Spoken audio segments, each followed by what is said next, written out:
Praise the lord. మన ప్రభువును మన రక్షకుడైన యేసుక్రీస్తు వారి ఉన్నతమైన నామంలో మీ అందరికీ మా హృదయపూర్వక వందనములు. ఈ రోజు దేవుని వాక్యము, గాఢాంధకారపు లోయలో నేను సంచరించినను ఏ అపాయమునకు భయపడను, నీవు నాకు తోడయుందువు. కీర్తనల గ్రంథము 23వ కీర్తన 4వ చరణం. Even though I walk through the darkest valley, I will fear no evil, for you are with me. Psalms chapter 23 verse 4.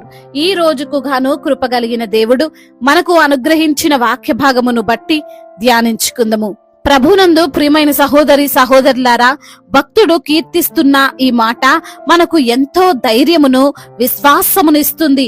ఈ యొక్క 23వ కీర్తన ఎంతో ఆదరణకరంగా ఉంటుంది. ఈ రోజున ఈ మాట ద్వారా దేవుడు నీతో నేరుగా మాట్లాడుతున్నాడు. నీవు ఎటువంటి పరిస్థితుల్లో ఉన్నా సరే నీవు భయపడవలసిన అవసరమో లేదు. ఏ బంధకాల మధ్య నీవు ఉన్నా సరే నీవు కృంగిపోవలసినటువంటి పని లేదు. నీవు ఎటువంటి అనారోగ్యముతో ఉన్నా సరే అది నిన్ను ఏమి చేయలేదు. ఎందుకు అంటే నీకు తోడై ఉన్నది, నీకు రక్షణగా ఉన్నది, నిన్ను కాపాడుతున్నది ఎవరో కాదు, ఏ మనుషుడో కాదు, ఏ సెక్యూరిటీ డిపార్ట్మెంటో కాదు, లేదా ఏ ఒక్క డాక్టరో కాదు. ఎవరు నీకు తోడై ఉన్నది అంటే ఈ లోక సృష్టికర్త అయినటువంటి దేవుడు, రాజులకు రాజు, ప్రభువులకు ప్రభువు, రక్షణకు కారణభూతుడు అయినటువంటి యేసయ్య నీ ప్రక్కగా, నీ పక్షముగా, నీకు తోడుగా ఉన్నాడు. ఒక రోజున ఒక పిల్లవాడిని జూ పార్క్ కి తీసుకొని వెళ్లారు. ఆ జూ పార్క్ లో అన్ని రకాల జంతువులు ఉన్నాయి. గైడు ఒక్కొక్క ప్రాంతంలో ఒక్కొక్క జంతువు ఉంది అని చెబుతూ వెళ్తున్నాడు. అయితే ఆ పిల్లవాడు తండ్రి తనకు ఫోన్ వచ్చి ప్రక్కకు వెళ్ళాడు. ఆ బాబుని చూసుకోండి, అర్జెంట్ గా ఫోన్ కాల్ వచ్చింది అని చెప్పాడు. ఆ పిల్లవాడిని చుట్టూ అనేక మంది ఉన్నా సరే ఏదైనా భయంకరమైన జంతువు వచ్చేసరికి భయపడుతూ ఉండేవాడు. హృదయములో భయం వేసేది. కానీ ఎప్పుడైతే తన తండ్రి మరలా రిటర్న్ వచ్చాడో ఆ భయం ప్లేస్ లో ఆనందం ఉంది. జంతువులను చూస్తూ ఎంజాయ్ చేస్తున్నాడు. పులిని చూసినా, సింహాన్ని చూసినా భయం కాలేదు. ఎందుకు అంటే తన తండ్రి తన ప్రక్కనే ఉన్నాడు కాబట్టి. ఈ రోజున ఈ మాటలు వింటున్నా నీతో కూడా దేవుడు ఉన్నాడు అని నువ్వు గ్రహించాలి. నాతో దేవుడు లేడు అని అనుకున్నప్పుడే నీలో భయం అనేది ఉంటుంది. నీవు దేవుణ్ణి వదిలివేసి ఈ లోకం వైపు తిరిగినప్పుడు ప్రతి చిన్నదానికి నీలో కంగారుంటుంది. నీవు భయపడుతున్నావు అంటే కారణం నీవు దేవుణ్ణి వదిలివేశావేమో, లేదా దేవునికి దూరంగా వెళ్ళిపోయావేమో. ఒక్కసారి ఆలోచించు. దేవుడు అంటున్నాడు, నేను నిన్ను విడువను, ఎడబాయను అని. అంటే విడిచిపెడితే మనమే విడిచిపెట్టాలి కదా, తప్పిపోతే మనమే తప్పిపోవాలి కదా. అందుకే తప్పిపోయే స్థితిలో, విడిచిపెట్టే స్థితిలో మనము ఎప్పుడు కూడా ఉండకూడదు. ఎందుకంటే ఈ లోకం చాలా భయంకరమైనది. చూడ్డానికి అందంగానే కనిపిస్తుంది, కానీ దగ్గరికి వెళ్లి చూస్తే తెలుస్తుంది మోసం, దగ, కుట్ర, కుతంత్రములు, నమ్మక ద్రోహములు, ఇలా ఎన్నో నిన్ను భయపెడుతుంటాయి, నిన్ను కలవర పెడుతుంటాయి. కాబట్టి దేవుడు లేకుండా, ఆయన సన్నిధి నీతో లేకుండా నీవు వెళ్ళవద్దు, నీవు జీవించవద్దు. యాకోబు తన అన్న అయిన ఏశావును కలుసుకోవాల్సిన పరిస్థితి ఏర్పడుతుంది. కానీ యాకోబుకు ఎంతో భయం వేస్తుంది. ఎలా నా అన్నను ఎదుర్కోవాలి? నేను కనపడగానే చంపేస్తాడేమో, అసలే మొరటివాడు, కోపంలో ఏం చేస్తాడో ఏమో అని భయము యాకోబులో ఉంటే, యాకోబు దేవునితో రాత్రంతా పెనుగులాడి దేవుని యొక్క కటాక్షమును పొందుకొని వెళ్ళాడు. ఆయన సన్నిధితో వెళ్ళాడు. ఏ సమస్య లేకుండా తన అన్నను కలుసుకున్నాడు. ఏ అపాయము యాకోబుకు జరగలేదు. ఈ రోజున ఈ సమయంలో ఈ మాటలు వింటున్న ప్రియమైన సహోదరి సహోదరుడా, నీవు ఎటువంటి లోయలో సంచరించాల్సిన పరిస్థితి ఉన్నా నీవు భయపడకు, నీవు కృంగిపోవద్దు. నీవు అందరిలాంటి సాధారణమైనటువంటి వ్యక్తివి కావు. యేసయ్య నీ కాపరిగా ఉన్నాడు. ఆయన నీకు తోడై ఉన్నాడు. ఆయన దండము, ఆయన దుడ్డుకర్ర నిన్ను కాపాడుతుంది, ఆదరిస్తుంది. నీవు ఎటువంటి అనారోగ్యముతో ఉన్నా సరే ఆ అనారోగ్యముతో నీవు భయపడి కృంగిపోవద్దు. నీకు స్వస్థత దేవుడిస్తాడు. ఆయన ప్రతి బలహీనతను, ప్రతి రోగమును ఆయన దుడ్డు కర్రతో పారద్రోలుతాడు. ఎటువంటి భయంకరమైన అప్పులు నిన్ను చుట్టుముట్టినా నీవు కంగారు పడొద్దు. ఎందుకంటే నీతో ఉన్న యేసయ్య నిన్ను వాటి నుండి కాపాడుతాడు. నీ కుటుంబంలో, నీ ఉద్యోగంలో, నీ వ్యాపారములో నీకు ఎదురవుతున్నటువంటి ప్రతికూలతలను, విభేదాలను, సమస్యలను చూసి ఏం చెయ్యలేను నేను అని నిస్సహాయకుణ్ణని నువ్వు అనుకోవద్దు. నీ రక్షకుడు, నీకు బలమిచ్చేవాడు, నీకు జ్ఞానమిచ్చే దేవుడు నీతో ఉన్నాడు. కాబట్టి విశ్వాసముతో, ధైర్యముతో జీవించు. నీకేం కాదు, నీకు అంత క్షేమమే కలుగుతుంది. దేవుడు ఈ మాటలను దీవించి మన హృదయములో ఫలింపచేయునుగాక. వాక్య భాగమును బట్టి ప్రార్థించుకుందాము. ప్రతి ఒక్కరు కూడా ప్రార్థనలో ఏకీభవించగలరు. ప్రార్థన.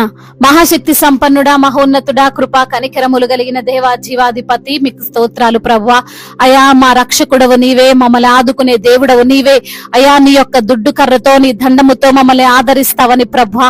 అయా మేము దేనికి కూడా భయపడకూడదని మీరు మా కాపరిగా ఉన్నటువంటి దేవుడవని తండ్రి, ఈ రోజు నా లేఖనము ద్వారా మీరు మాతో మాట్లాడి మమ్మల్ని ఎంతగానో ధైర్యపరచి, బలపరచి, ఆదరించినందుకు స్తోత్రాలు చెల్లిస్తున్నాము తండ్రి.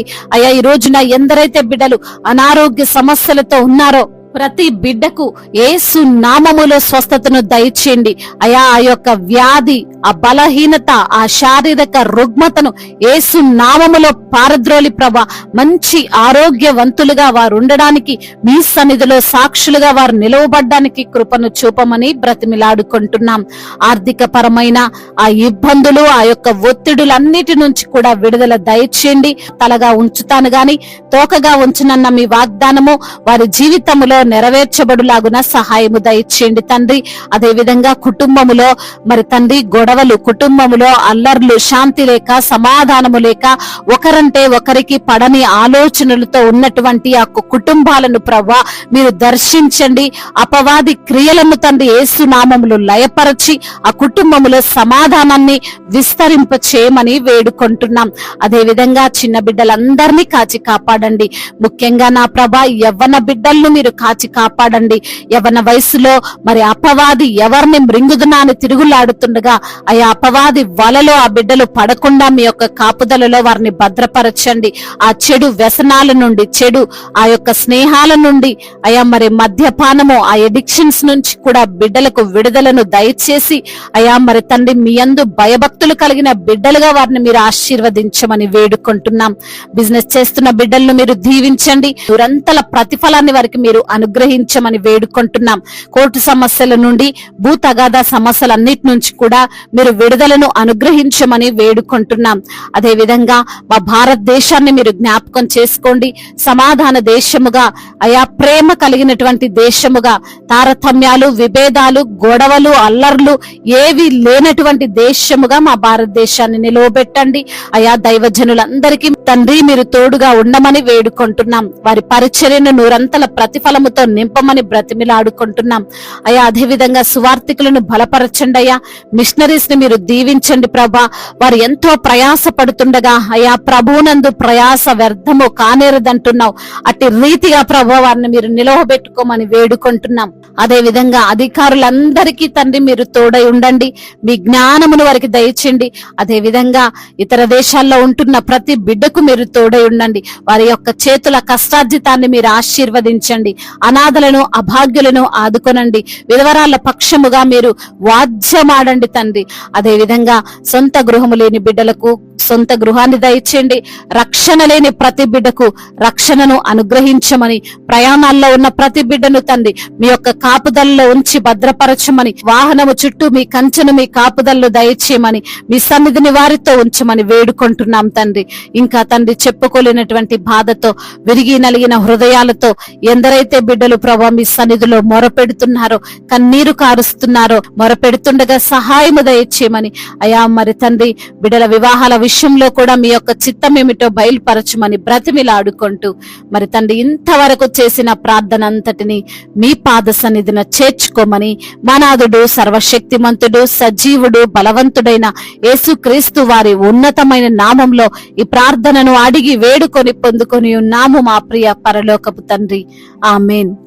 ఈ రోజు పెళ్లి రోజు మరియు పుట్టినరోజు జరుపుకున్న వారందరినీ దేవుడు దీవించి సకల మేలులతో సకల ఆశీర్వాదములతో కృపా క్షేమములతో శాంతి సమాధానముతో దేవుడు మిమ్మల్ని నింపునుగాక. ఈ సంవత్సరం అంతటిలో దేవుని యొక్క కృప కాపుదల మీకు తోడై ఉండునుగాక. మీ యొక్క ప్రార్థన అవసరతలను మాకు తెలియజేయగలరు. మీ కొరకు మేము తప్పక ప్రార్థిస్తాము. మొదటిసారిగా మన యొక్క ఆదరణ వాక్యం చూస్తున్నట్లయితే తప్పకుండా సబ్స్క్రైబ్ చేసుకోగలరు. ఈ వాక్యం మీకు ఆశీర్వాదకరంగా ఉండినట్లయితే అనేకులకు కూడా ఈ వాక్యాన్ని పంపి మీరు కూడా దేవుని యొక్క రాజ్య సువార్తలో పాలిభాగస్తులు కావాలని దేవుని పేరట మనవి చేసుకుంటున్నాను. May God bless you all. దేవుడు మిమ్మల్ని దీవించి బలపరిచి స్థిరపరచునుగాక.